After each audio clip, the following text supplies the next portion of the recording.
Patuloy rin kaming makikipag-ugnayan sa MTRCB para makapagpatuloy ang It's Showtime sa paghahatid ng libre.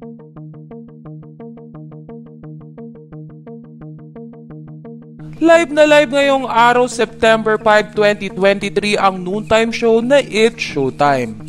Naging palaisipan nga sa mga tao kung anong aksyon ang gagawin ng naturang show sa 12 days airing suspension na inihain sa kanila ng MTRCB. Ngunit taliwas sa inaasahan ng mga tao na mawawala ang It's Showtime at magpapalit ito ng titulo ay masayang pumasok ang mga It's Showtime hosts. Nagbigay din ng pahayag ang It's Showtime sa nasabing issue sa pamamagitan ni Jong Hilario.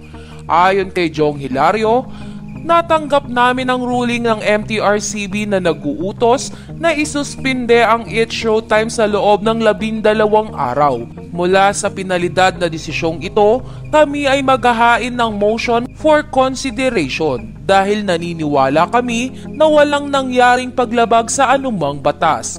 At habang nakabinbin ang motion for consideration, ang desisyon ng suspension ng programa ay hindi pa final at epektibo.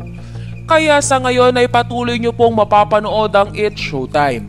Patuloy pa rin kaming makikipag-ugnayan sa MTRCB para makapagpatuloy ang It's Showtime sa paghahatid ng libangan at saya sa minamahal naming madlang people.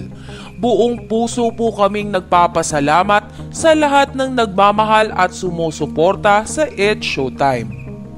Samantala, pagkatapos sabihin ni Jong Hilario ang live statement ng It's Showtime ay mapapansin na naging emosyonal ang It's Showtime host.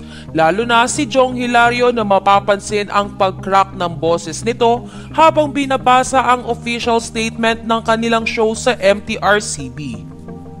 Sa kabilang banda ay maraming madlang people ang sumasang-ayon sa pahayag na ito ng It's Showtime. Anila ay tama na manindigan ng mga ito dahil para sa kanila ay MTRCB lang ang nagbigay ng mali siya sa lahat ng binabatong issue sa It's Showtime.